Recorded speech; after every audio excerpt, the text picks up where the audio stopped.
எண்ணும்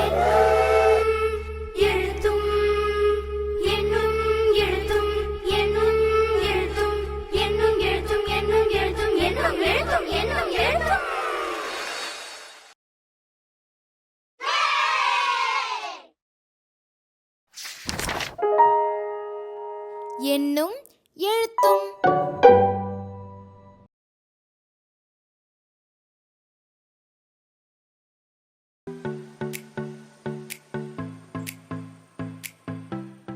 வணக்கம். நலம்தானா? வணக்கம். நலமா இருக்கேன். ஒவ்வொரு அலகோட இறுதியிலையும் இது நம் நேரம் பகுதியில இருக்கிற அத்தனை செயல்பாடுகளையும் செய்தே ஆகணுமா? இல்ல இல்ல இல்ல, கொடுக்கப்பட்ட செயல்பாடுகள் எல்லாத்தையும் செய்ய வேண்டிய அவசியம் இல்ல. இதுல நம்ம வகுப்பறை சூழலுக்கு தேவையானதை மட்டும் செஞ்சா போதுமானது அப்படின்னு ஆசிரியர் கையேட்லயே மிக தெளிவா கொடுக்கப்பட்டிருக்கே. தேவையான செயல்பாடுகள்னா எனக்கு கொஞ்சம் விளக்கமா சொல்லுங்களேன். நான் சென்ற வாரத்துல ஒரு நாள் விடுப்பு எடுத்திருந்தேன். அதனால சில செயல்பாடுகளை என்னால முடிக்கவே முடியல.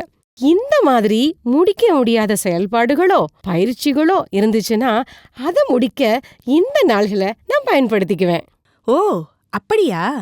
இதுல இருக்கிற அத்தனை செயல்பாடுகளையும் செய்தே ஆகணும் அப்படின்னு நினைச்சிருந்தேன். இப்போ இதற்கான தெளிவு எனக்கு கிடைச்சிடுச்சு. குழந்தைகளும் சில பயிற்சிகளை முடிக்காம இருந்தா அந்த பயிற்சிகளை இந்த நாள்கள்ல செய்ய வைக்கலாம், அப்படிதானே?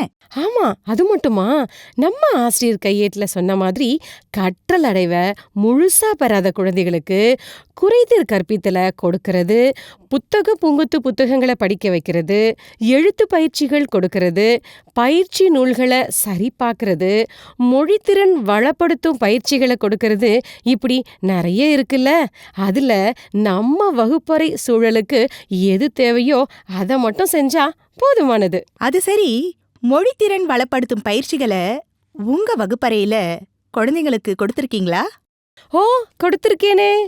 என்னென்ன பயிற்சிகள் எல்லாம் கொடுத்திருக்கீங்கன்னு கொஞ்சம் விளக்கமா சொல்றீங்களா? சொல்றேனே.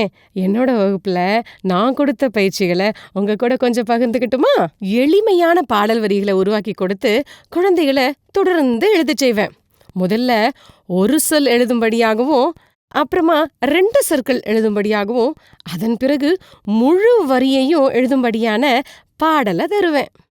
இந்த மாதிரி எழுதும்போது குழந்தைகள் முழு பாடலையும் அவங்களே எழுதின மாதிரியான மகிழ்ச்சியை அடைவாங்கன்னா பார்த்துக்கோங்களேன். சில தொடர்களை வரிசை மாத்தி மாத்தி கொடுத்து அதை முறைப்படுத்தி அவங்களே எழுதும் பயிற்சியா கொடுப்பேன். இந்த பயிற்சிக்கு ஒவ்வொரு தொடரிலும் அடுத்த தொடருக்கான குறிப்பு இருக்கும்படியான தொடர்களை நான் அமைச்சு தருவேன். இதுல முதல் தொடரை மட்டும் குழந்தைங்க கண்டுபிடிச்சிட்டாங்கன்னா அடுத்தடுத்த தொடர்களை குறிப்புகளை வச்சு எளிமையா அவங்களே வரிசைப்படுத்திடுவாங்க. இது தவிர 2 சொற்களை கொடுத்து அந்த 2 சொற்களும் இருக்கும்படியான தொடர்களை எழுத செய்வேன். தொடர்ல இருக்கிற எல்லா சொற்களோட முதல் எழுத்தும் ஒரே எழுத்தா இருக்கிற மாதிரியான தொடர்களை உருவாக்க செய்வேன். இந்த பயிற்சியில குழந்தைங்க அவங்க நிலைக்கு ஏற்ப 2 இல்லைன்னா 3 சொல் தொடரா எழுதுனா போதுமானது. குழந்தைங்க சுயமா சிந்திக்கிறதுக்கும் தாங்களாகவே ஒரு தொடரை எழுதுறதுக்கும் கொடுக்கப்பட்ட தொடரை நிறைவு செய்யறதுக்கும் மொழித்திறனை வெளிப்படுத்துறதுக்கும் பல வாய்ப்புகள் அளிக்கும், இல்லையா? இனிமேல இது போன்ற செயல்பாடுகளை என் வகுப்பு குழந்தைகளுக்கும் நான் கட்டாயமா கொடுப்பேன். இது நம் நேரம் பற்றி முழுமையாக விளக்கியதற்கு நன்றி.